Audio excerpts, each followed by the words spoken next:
번에 죄를 위하여 죽으사라는 제목으로 하나님 말씀 선포하도록 하겠습니다. 여러분, 이 땅에 많은 종교들이 있습니다. 근데 기독교와 다른 종교의 차이를 뭐라고 그래요? 가장 큰 차이를 뭐라고 그래요? 불교, 특별히 이제 불교와 기독교의 차이를 뭐라고 그래요? 다른 동양의 종교들은 대부분 자력 종교입니다. 자력 종교. 그러니까 자기의 힘으로, 서구의 요즘에 또 마찬가지입니다. 기독교하고 구분되는 큰 차이 중에 하나가 대부분 자력 종교예요. 자력 종교. 자력 종교가 뭐냐면 스스로 자기가 무언가 열심히 깨달음을 얻고 은혜를 누리고 그렇게 하려고 하는 거예요. 자기 힘으로 내가 깨달아서 구원에 이르려고 한다는 거죠. 내가 깨달아서 어떠한 경지에 다다르려고 한다는 거죠. 이게 좋게 들려요? 나쁘게 들려요? 좋게 들리죠. 왜냐하면 사실은 굉장히 좋게 들리는 거예요. 종교라는 거는 인간이 열심히 해서 뭘 해야 될 것 같잖아요. 종교라는 거는 내가 믿기 시작했으면 어쨌든 신을 믿으면 내가 열심히 좀 해가지고 해야 되는 거 아니야? 이런 생각이 들기 때문에 그게 훨씬 맞는 것 같아요. 그래서 착하게 살기 위해서 어떻게 해요? 내가 더 선하게 하고 이렇게 연불도 좀 이렇게 돌리고 자선도 하고 명상도 하고 내가 선하게 살기 위해서 그렇게 하다 보면 내가 구원에 이를 거다. 착하게 살다 보면 내가 뭐 하다 보면 내가 어딘가에 이르게 될 거다. 이렇게 우리가 가르친단 말이죠. 이게 보통 많은 대다수의 종교들이 가진 특성이에요. 이게 우리가 너무 당연하게 생각을 하는 거예요. 근데 기독교는 사실 그렇게 말하고 있지 않죠. 아니, 목사님 그런 것 같은데요? 우리도 그렇게 말하잖아요. 착하게 살라고 하고. 그런 거 맞아요? 그게 아니에요. 순서가 뒤바뀌었단 말이죠. 우리는 내가 착하게 살아서 하나님을 만날 수 있다고 말하는 사람들이 아니에요. 하나님을 만났기 때문에 당연히 당신이 착하게 살아야 된다고 가르치는 거지, 당신이 열심히 착하게 살면 하나님 만날 수 있다고 말하는 게 아니에요. 거꾸로예요, 거꾸로. 절대 그렇게 하고, 그러니까 스타트가 다르다는 거예요. 내가 무언가를 열심히 선하게 하면 종교는 다 그렇게 가르쳐요. 열심히 사시라고. 근데 그게 좋게 들린단 말이에요. 근데 기독교는 절대 그렇게 말하지 않아요. 그러니까 여러분이 선해지고 구원을 받을 수 있는 것이 여러분 안에 있어요, 없어요? 없다고요. 애초에 여러분 안에는 그냥 empty예요. empty. 다 비어 있어요. 비어 있는데 거기에 뭐로 가득 차 있대요? 죄로 가득 차 있대요. 목사님 기분 나쁜데요. 기분 나쁘시라는 거예요. 인간 안에는 우리가 구원을 얻을 수 있는 이만큼 1%의 가능성이 없다는 거예요. 사실은 다 열어놓고 우리가 겉으로는 착한 척하지만 속으로 다 우리가 파고 들어가면 왜 이렇게 죄악이 가득하냐 이렇게. 그래서 종교 생활하는 많은 사람들이, 종교쟁이들이 하는 게 내가 착한 척을 한단 말이에요. 나이스한 척을 한단 말이에요. 종교 생활 합시다. 절에 가자 그러면 다 절 다니면서 다 보살처럼 한단 말이에요. 스님 막 착한 척을 한단 말이에요. 그게 아니에요. 종교에서 첫 번째, 우리 기독교에서 말하는 첫 번째는 뭐냐면 내가 하나님 앞에서 죄인이라는 걸 고백할 수 있느냐, 여기서 시작한다는 거예요. 아유, 내가 옛날에 교회 생활 좀 했고 이러면은 아예 스타트가 안 돼요. 왜냐면 우리는 거기에 우리 안에 자랑할 게 하나도 없는데 왜 자랑을 하고 있냐고요. 그 사람은 아직 깨닫지 못했다는 거예요. 기독교의 시작은 내가 아무것도 없구나, 진짜 내가 죄인이었구나, 우와, 내가 이렇게까지 잘난 게 하나도 없었다고? 이거를 깨달으면서부터 시작하는 거예요. 이게 완전히 그래서 다른 종교와 기독교가 다르다는 거예요. 그래서 변화의 시작을 일반 종교는 네 안에 뭐가 있나를 자꾸 보라 그러거든요. 심리학에서도 쓰는 겁니다. 야, 네 안에 뭐가 있나 봐. 그러니까 네 안에서 말하는 대로 해. 이렇게 가르치잖아요. 내부, 야, 네 마음이 하라는 대로 해. 이게 다 기독교적인 메시지가 아니에요. 심리학적인 메시지, 일반 종교적인 메시지거든. 야, 네 마음이 시키는 대로. 이거 다 심리학적인 메시지고 일반 종교에서 쓰는 거예요. 기독교에서는 그런 말 안 씁니다. 물론 기독교에서는 성령 받고 난 다음에 네 마음속에 계신 하나님이 말하는 대로 해라고 하죠. 같은 말 같지만 전혀 다른 말이에요. 기독교는 정반대의 말을 하죠.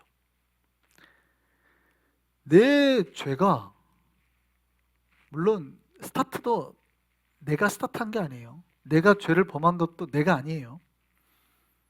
다른 사람 때문에 시작되었고, 그러다 보니 내 구원도 내 힘이 아닌 다른 분에 의해서 구원받는다고 말합니다. 그래서 항상 신학적인 단어에서 저 말했잖아요. 인트로가 아니라 엑스트라예요. 바깥에. 내 힘이 아닌 바깥에서 누군가가 나에게 내려줘서 나를 건져줘야지 구원이 이루어지는 거예요. 그러니까 내가 수렁에 빠졌는데 그 안에서 내가 막 벗어나려고 하는 게 아니라 기독교는 절대 그렇게 말하지 않아요. 바깥에 있는 사람이 나에게 손을 잡고 건져줘야 구원받는다고 말하는 겁니다. 우리가 착각하는 거예요. 예수를 믿으면서도 내가 어떻게 하면 발버둥 쳐보려고 하는데 그게 아니에요. 순서가 바뀐 거예요. 하나님의 손이 와서 건져주는 걸 구원이라 그래요. 내가 막 어떻게 살아나보려고 하는 게 구원이 아니라 그게 완전히 다르게 시작이 되는 거예요. 그러니까 이게 어려우니까 처음 믿는 사람들은 이게 이해하기가 정말 어렵습니다. 힘들어요. 그러니까 묻죠. 목사님, 그럼 제가 정말 아무것도 안 해도 돼요? 이게 묻습니다. 진짜 그럼 뭐 착하게 살지도 말고 마음도 그렇게 먹지도 말고 아무것도 하지 말라고요? 이게 말이 돼요? 라고 거꾸로 반문을 하죠. 이렇게. 이거를 전혀 이해를 못하는 거예요. 그러니까 믿음이라는 세계를 이해하기가 어려운 거예요. 내가 깨달으려고 하고 내가 수행하려고 하고 하지 믿어야 된다라는 걸 잘 못 믿는 거예요. 그냥 믿으라는 거예요. 믿어. 그래서 믿어라. 되게 어려운 거예요. 한번 제가 제 얘기를 한번 드릴게요. 제가 처음 예수를 믿을 때 뭐 중학교 때부터 교회를 나갔습니다만 고등학교 때 이제 제대로 나간 것 같아요. 교회를. 처음 예수를 믿을 때 제가 가장 이해도 안 되고 가장 억울했던 부분이기도 합니다. 제 친구 따라 교회를 갔는데 목사님이 어느 날 그러더니 저한테 뭐라 하냐면 내가 죄인이라는 거예요. 아니 다짜고짜 그냥 제가 죄인이라는 거예요. 제가 내가 뭐 억울했습니다. 화도 나고. 아니 내가 교회 나온 지 얼마나 됐다고. 내 평생 살아봤자 이제 중학교 고등학교 때인데 죄를 지었으면 얼마나 졌겠다고 나를 죄인이라 그런단 말이죠. 그러니까 뭐 되게 이해가 안 됐어요. 왜 나보고 죄인이라고 하는지. 왜냐면 그 목사님 되게 기분이 나빴던 게 그 목사님 나를 모르잖아요. 나를 얼마나 한다고, 만난 지 내가 얼마나 됐다고 나를 죄인이라고. 그러니까 내가 뭐 죄 지은 걸 봤어요? 내가 뭐 도둑질한 걸 봤냐고요. 안 봤을 거 아니에요. 그 목사님이 나를 모를 거 아니냐고. 근데 나보고 죄인이라고 그러는 거예요. 되게 억울한 거죠. 저 목사님 희한하네. 나보고 죄인이라고 그러네. 너무 이해가 안 됐어요. 은근히 속에서 화가 났습니다. 그래서 어쨌든 왜 그럼 나를 죄인이라 하는지 얘기를 들어보자 라고 설명을 좀 더 들어보자 기다렸어요. 근데 목사님의 설명을 들었는데 들을수록 더 화가 나는 거예요. 아니 내가 지은 죄도 있지만 내가 진짜 죄인이 된 거는 내 죄 때문이 아니라는 거예요. 그럼 누구 죄 때문이라는 거예요? 원죄라는 거가 있다는 거예요. 원죄? 원죄가 뭐 누가 지은 죄인데요? 그랬더니 아담이 지은 죄래. 그때 제가 아담이 누군지를 몰랐어요. 아니 내가 아담이라는 사람을 만나보지도 않았고 내가 그 사람하고 대화를 해본 적도 없고 함께 뭐 죄를 공모해가지고 뭐 하지도 않았고 내가 이 사람 만나본 적이 없잖아요. 만나가지고 같이 뭐를 했으면 대화라도 했으면은 공범이라고 해가지고 같이 싸잡아라서라도 들어가겠지만 내가 이 사람을 만나본 적이 없단 말이에요. 그래서 나보고 걔 때문에 내가 죄인이 있다는 거죠. 야 이게 희한하다. 여기 교회 희한한 데네. 내가 얘를 만나본 적도 없는데 그 아담이 누군데요? 그랬더니 아담이 알고 봤더니 하나님이 인류 최초로 만든 사람이에요. 이게 뭐야? 그럼 도대체 언제적 사람이란 얘기야? 그러니까 나를 만나본 적도 없고 뭐 우리 조상이라고 할 수 있는 뭐 그런 단군 할아버지도 아니고 말이죠. 뭐 여기 어디 저기 인류의 시초라는 사람 때문에 내가 죄가 된 거야? 이해가 안 돼. 말도 안 돼. 근데 정말 그때 희한했는데 더 기분 나쁜 건 불편했어요. 이 죄라는 게. 뭐 그 어쨌든 왜냐면 내가 지은 죄는 이해가 되잖아요. 근데 우리가 원죄, 자범죄 나눠서 네 스스로 지은 죄도 있다 교회 가르치죠. 이건 이해가 돼요. 그래 내가 거짓말도 하고 뭐 나쁜 짓도 하고 도둑질도 하고 그럼 내가 잘못했지. 그럼 내가 예수 믿으니까 교회 다니니까 요거는 뭐 내가 그럼 용서 받아야지. 요거 이해가 됐어요. 그래 네가 잘못했으니까. 근데 내가 짓지도 않은 죄로 했는데 그 죄의 결과가 뭐래요? 너는 그래서 죽어야 된대. 내가 죽어야 된다고? 내가 사형을 당할 정도의 죄인이라고? 이런 이 말도 안 되는, 제가 너무 힘들었어요. 그게 이게 이해가 안 된 거예요. 이게. 그래서 교회 다니는 사람들이 정말 나빠 보였어요. 참, 목사님 진짜 나쁘다. 사람을 이게 죄라는 걸로 죄인이라고 옳게매가지고 어떻게 뭘 등쳐먹으려고 하나 보다. 돈 이게 헌금 빼먹으려고 하나 보다. 그렇게 생각했다. 여러분 여기까지 동의하십니까? 여러분 그런 생각 해본 적 없어요? 있어요? 제가 딱 그랬단 말이죠. 없어요? 야 이거 뭐, 야 이게 뭐 이런 게 있어. 말도 안 된다 생각했단 말이죠. 근데 제가 나중에 한참 뒤에입니다. 이해가 한 번 더 안 되는 게 있었어요. 구원이라는 걸 배울 때 그때 이해가 안 됐어요. 보통 종교라고 말하려면 내가 구원이라는 것을 받으려면 어떻게 해야 돼요? 거짓말하지 않고 착하게 살고 이래야 되잖아요. 십계명을 배우면서 저렇게 해야 되는 건가? 라는 거를 생각을 했어요. 근데 사실은 구원이라는 건 그건 아니라는 거예요. 네가 착하게 산다고 구원받는 게 아니라 믿어야 구원받는다는 거예요. 네가 아무것도 안 했다 된다는 거예요. 너는 어차피 아무것도 안 했고 할 것도 없다는 거예요. 믿으면 된다는 거예요. 이게 이해가 안 된 거예요. 이게 종교 같지가 않은 거예요. 야, 이게 참 희한하네, 기독교는. 아무것도 하지 말라는 거야. 너무 이해가 안 되는 거예요. 너무 이해가 안 돼요. 근데 그때 그렇게 설명하는 거예요. 내가 교회 다니면서 제일 부담스럽고 내가 죄인이라는 건 이해됐어요. 언제까지 내가 이해가 안 돼도 자범죄는 이해가 되니까. 부모님한테 대든 적도 있고 내가 죄인이니까. 근데 이 죄에서 벗어나고 싶은데 내가 죄인에서 의인이 됐다는 거예요. 근데 그것도 지금까지 내가 한 번도 만나본 적도 없고 내가 지금까지 이야기도 해본 적 없고 같이 밥 한 번 먹은 적이 없는 어떤 분이 이미 나를 위해서 죽었다는 거예요. 이미 나를 위해서 죽었고 내 죄는 이미 그분이 다 가져가셨기 때문에 믿기만 하면 된다는 거예요. 야, 이것도 정말 힘들더라고요. 이게 너무 힘들었어요. 너무 힘들었어요, 이게. 야, 이게 가능한가? 근데 기독교가 말하는 건 뭐예요? 네가 죄 있는 것도 네 원래 죄의 몫이 아니었던 것처럼 똑같이 네가 구원받는 것도 그럼 뭐라는 거예요? 네 역할이 아니라 누구의 역할이다? 예수 그리스도의 역할이다. 여기에서 뭐만 역사하면 돼요? 믿음만 역사하는 거예요. 믿음만. 그래서 믿으라 그러는데 우리가 일반 종교에 익숙해진 우리는 이게 너무 불편한 거죠. 목사님 내가 열심히 한번 해보겠습니다. 아니 괜찮아요. 열심히 안 해도 돼요. 그냥 믿으시라고요. 아 교회 나왔으니까 열심히 해야죠. 아니 안 해도 돼요. 우선 믿으세요. 이게 너무 힘든 거예요. 그럼 열심은 언제 하는 거예요? 내가 그 믿음을 가지고 난 다음에 그 믿음을 가지면 그 띵함이 옵니다. 내가 마치 큰 종이 내 머리를 때리는 것처럼 갑자기 뭐가 땡 하고 울릴 때가 와요. 이런 건가? 하나님이 그러면 나 때문에 그랬다는 건가? 뭔가 한번 내 머리를 빵 때릴 때가 와요. 그러면 그때는 하지 마세요. 그래도 해요. 안 해도 돼요. 해도 목사님 제가 해야죠. 은혜 받았는데 제가 날 위해서 이렇게 사는 걸 내가 알게 됐는데 어떻게 안 하고 살 수 있습니까? 하지 말라고 해도 하는 거예요. 그러니까 막 열심히 해서 이걸 아는 게 아니라 내가 땡 하고 그 은혜를 깨달으면 하지 말라고 해도 살아야죠. 내가 받은 은혜가 얼만데. 이렇게 되는 겁니다.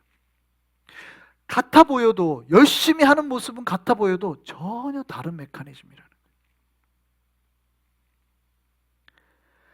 내 죄를 위해서 대신 죽은 그 사건 때문에 내가 이제 죄인이 아니라 의인으로 바뀌었다는 거예요.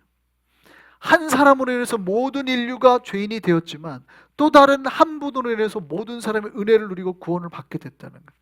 그래서 기독교는 그 얘기를 하는 거예요. 당신이 죄인입니다. 기분 나쁘죠? 아무것도 안 했는데 내가 죄인이라니까 기분 나쁘죠. 그러면 구원받으려면 어떻게 해야 돼요? 당신이 아무것도 안 해도 됩니다. 뭐만 하세요? 믿기만 하세요. 예수께서 이미 당신을 위해서 십자가에 죽으시고 당신의 죄를 다 대속하셨습니다. 없애셨습니다. 믿기만 하십시오. 할렐루야. 이게 기독교의 가장 핵심적인 교리예요. 제가 그냥 딱 두 개로 요약한 거예요. 로마서 5장 12절 말씀 한번 볼까요? 뭐라고 말하는지 같이 한번 읽겠습니다. 시작. 그러므로 한 사람으로 말미암아 죄가 세상에 들어오고 죄로 말미암아 뭐가 들어와요? 사망이 들어왔나니 이와 같이 모든 사람이 죄를 지었으므로 사망이 모든 사람에게 이르렀느니라. 이 한 사람은 누구를 말하는 거예요? 아담. 첫사람 아담. 이 한 사람으로 말미암아 죄가 세상에 들어왔다는 거예요. 이 첫사람 아담을 말하는 거예요. 한 사람 때문에 모든 사람이 죄를 범했다고요. 그럼 로마서 15장 17절 18절 보시죠. 그 밑에 뭐라고 말하는 거예요? 자, 다시 한번 우리 읽어볼까요? 한 사람의 범죄로 말미암아 사망이 그 한 사람을 통하여서 왕노릇하여 통치하게 됐다는 거예요. 그런데 더욱 은혜와 의의 선물을 넘치게 받는 자들은 누구? 한 분 예수 그리스도를 통하여 생명 안에서 왕노릇하리로다. 18절. 그런즉 시작.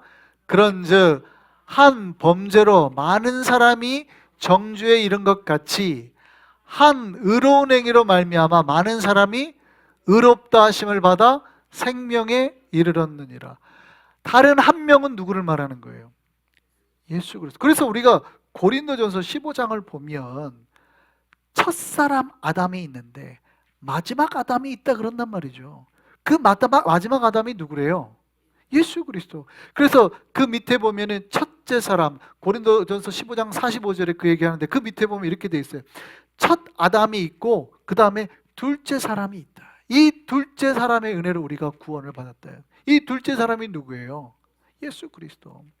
첫 아담인 아담 때문에 죄가 우리에게 모든 인류에게 들어왔지만 둘째 아담인 예수는 그럼 왜 이 땅에 오셨다는 거예요? 모든 인류의 죄를 사하기 위해서. 그럼 그 사실을 믿습니까? 믿는다는 거는 뭐라고 그래요? 믿는 자, 곧 그 예수 그리스도를 뭐 하는 자? 영접하는 자. 그래서 믿는다는 거는 머릿속으로 믿는다는 개념이 아니라 믿는다는 거는 영접, 내 안에 모신다는 개념이에요. 그러면 내 안에 오신 예수가 내 안에 뭐를 없애시고?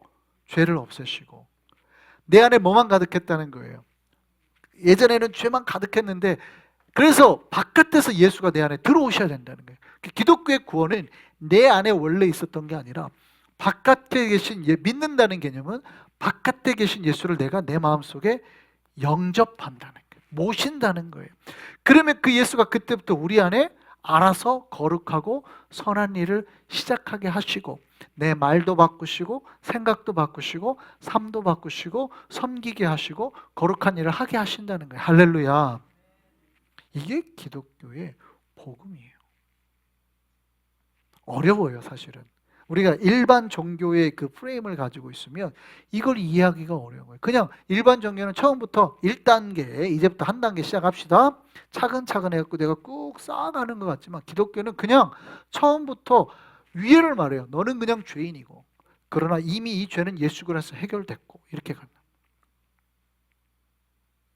그래서 기독교는 내가 수행해서 한 단계 한 단계 올라가는 게 아니라 예수 그리스도를 내 안에 확 한 방에 모심으로 해결되는 거예요. 그래서 믿으라 그러는 거예요. 할렐루야. 우리가 믿음을 가짐으로 예수 그리스도를 우리 안에 모시고 살아가기를 소망합니다. 행위가 없다는 뜻이 아니에요. 우리가 기독교가 행위 자체가 없다는 뜻이 아니에요. 행위로 구원받는 게 아니라는 뜻입니다. 행위로 구원에 이른다는 뜻이 아니라는 거예요. 우리가 믿으면 알아서 우리가 선한 행위가 나오게 된다는 뜻이에요. 할렐루야. 그래서 기독교는 행위가 있어야 돼요. 행위가 없는 종교는 안 되죠. 그래서 야고보서가 뭐예요? 행함이 없는 믿음은 죽은 믿음. 그거 네가 믿는 것 같지만 그거 진짜 믿음 아니에요. 왜? 행함이라는 건 내 의지적으로 단계로 올라가는 게 아니라 믿으면 예수 안에 너희가 예수가 있다며. 그냥 행함이 나오게 되어 있는 거야. 그래서 행함이 없는 믿으면 죽은 믿음, 가짜 믿음이라는 거죠. 할렐루야. 그래서 우리는 자연스럽게 행함이 나오는 겁니다. 그런데 기독교가 말하는 건 이 행위로 구원에 이룰 수 없다는 거예요. 이거를 헷갈리시면 안 돼요. 아, 행위가 있으면 안 되죠. 믿음만 아니야. 행위가 있어야 돼요. 그러나 행위로 구원을 받는 게 아니라 믿음 가운데 우리가 행함이 나와야 된다는 거예요. 할렐루야. 이 역사가 우리에게 있기를 소망합니다. 그럼 우리가 그 다음에 뭐를 해야 돼요? 우리가 예수 그리스도를 그렇게 받아들였으면 이 받은 은혜를 우리가 이제 나누는 거죠. 그래서 예수가 이 땅에 오셨잖아요. 오시고 난 다음에 예수를 만나고 예수가 승천하시면서 하시는 명령이 있어요. 뭐라고 그랬어요? 너희는 땅끝까지 이르러서 내 증인이 되어라. 그러니까 예수가 오시면서 은혜를 받으면 반드시 우리는 마지막에 끝 사명이 뭐냐면 땅끝까지 이르러서 내가 받은 은혜를 예수를 전해야 되는 거예요. 이게 이제 교회의 사명이죠. 그래서 교회가 믿었으면 반드시 이 사역 가운데 나아가는 거예요. 이 두 가지. 하나는 수직적인 걸 얘기하고 제가 지금 수평적인 걸 얘기하는 거죠. 그래서 예수를 만나면 이 사역 속에 들어가는 거예요. 이게 십자가예요. 십자가. 내가 예수를 만나고 예수의 삶대로 살아가는 거예요. 이게 십자가예요. 십자가. 구원받은 신자의 사명은 우리가 받은 이 은혜를 땅끝까지 목숨 걸고 전하는 거예요. 주님께서 부활하시고 승천하시면서 우리에게 주신 마지막 명령, 우리가 지상대명이라고 그러잖아요. 지상이 땅지자가 아니라 가장 높을 지자입니다. 가장 높은 큰 명령, The Great Commission, 이렇게. 그게 너희는 땅끝까지 이르러서 내 증인이 되어라. 우리가 볼리비아나 일본이나 니카라과에 복음을 전한 이유가 여기 있어요. 제가 아까 잠깐 기도할 때 말씀드렸는데 지금 니카라과 상황이 너무 좋지 않습니다. 급격하게 우리 기독교를 박해하기 시작했어요. 급격하게. 그래서 현재 뭐 선교지까지 다 지금 선교사 다 쫓겨나고, 그 선교 센터도 지금 빼앗기고 막 이러는 판이에요. 그래서 우리가 지금 교회도 홀드 됐어요. 건축하는 것도 잠깐 멈춰. 그래서 이번에 들어가서 이동훈 선교사님하고 긴밀하게 얘기를 좀 해야 되는데 어떻게 진행이 될 건가 해야 되는데 상황이 지금 너무 급격하게 안 좋아지고 있어요. 그래서 기도 많이 해주셔야 된다는 겁니다. 이번에 뉴욕로에 들어가는 또 계속 지금 연락이 와요. 조심해야 됩니다. 조심해야 됩니다. 많이 기도해 주셨으면 좋겠습니다. 오늘 본문에 보면 예수께서 영으로 오게 내려가셨다라는 말씀이 있죠. 이 말씀은 이제 신학적으로는 굉장히 논란이 많고 이렇게 갈등이 되는 말씀이에요. 이 말씀이 뭐냐? 로 이제 많이 얘기를 하는데 이 말씀 보통 이렇게 해석해요. 한 세 가지 정도로 되지만 가장 메인으로 해석되는 게 예수께서 영으로 지옥에 내려가셨다라는 얘기가 뭐냐면 질문을 합니다. 예수께서 십자가에 죽으시고 난 다음에 어디에 가셨냐? 부활하신 승천하신 거냐? 승천은 아니죠. 왜냐하면 예수께서 승천은 나중에 어떻게 해요? 부활하고 승천하셨단 말이에요. 그럼 그동안에 육체는 우리 그 무덤에 있는데 예수의 영은 어디 계시냐? 이 질문을 한 겁니다. 그랬더니 베드로서 보니까 답이 나오죠. 예수께서 영으로는 어디 가셨다? 지옥에 내려가셨다. 그럼 지옥에 왜 내려가셨냐? 당신의 승리를 선포하기 위해서, 복음의 역사를 선포하기 위해서 내려가셨다. 이거를 우리 개신교는 승리를 선포하기 위해서 가셨다 그러는데 약간 이제 로마 카톨릭은 죽은 자에게도 그래서 구원의 선포가 있다. 그래서 죽은 자도 구원받을 수 있는 연옥설이 여기서 나오긴 해요. 그래서 개신교인들이 싫어하는 구절이긴 한데 얘기는 다릅니다만 어쨌든 예수께서 그러면은 십자가에 죽으시고 그 영이 어디에 가셨다? 지옥에 가셔서 그들에게 선포하셨다. 이 구절이 있단 말이죠. 그런데 그러니까 여기 영어로 예배를 드린 애들은 문제가 없어요. 우리 사도신경에 예수께서 죽으셨다는 내용이 있죠. 그리고 죽으시고 우리는 어떻게 해요? 바로 고백을 어떻게 해요? 아까 죽으시고 바로 부활하신 다음에 승천하셨다고 돼 있단 말이죠. 근데 영어 성경에는, 한국에는 없어요. 이 구절이. 영어 성경에는 예수께서 죽으시고 어디에 가셨다가 지옥에 내려가셨다가 그리고 부활하셨다라는 고백이 있어요. 이게 한국 교회에 굉장히 잘못된 신학적인 교만이기도 한데 이거 갖고 비판하는 신학자들도 많이 있죠. 그러니까 원래 사도신경, 영어도 마찬가지고 거기에는 다 있는데 개신교 신학자들이 야 이거는 한참 후대 7세기 이후에 나온 고백의 사도신경 문구기 때문에 우리는 놓지 말자. 전 세계에서는 다 고백하는 건데 우리는 이거 안 맞다 하고 빼버린 한국 교회는. 그래서 한국 교회는 시끄럽죠. 사실 뭐 그렇게 시끄럽지 않지만 신학적으로는 굉장히 첨예하게 갈등이 되는 구조긴 합니다. 근데 저는 잘못됐다고 생각해요. 원래 전 세계가 고백하는 것대로 미국 교회는 다 고백하거든요. 영어로는 다 해요. 한국 교회만 안 하거든. 해야 되는 건데 어쨌든 중요한 건 그거죠. 예수께서 그러면은 십자가에 죽으시고 뭘 하기를 원하셨냐? 예수는 그 사흘 동안에도 내려가셔서 복음을 선포하기를 원하셨대. 할렐루야. 이게 기독교의 목적이에요. 너가 구원받았으면 그 다음에 할 일이 뭐냐? 다른 이를 구원하기 위해서 삶을 드려라. 할렐루야. 그래서 우리는 그거 해야 되는 거예요. 그거. 크리스천은 나의 죄를 위하여 단번에 죽으신 예수의 은혜를 기억하고 그 은혜를 땅끝까지 전파하는 사람들이에요. 우리가 하나님의 그 은혜에 구원을 받았고 땅끝까지로서 복음 증거하는데 우리의 삶도 드리고 시간도 드릴 수 있는 저와 여러분 되기를 소망합니다. 기도하겠습니다.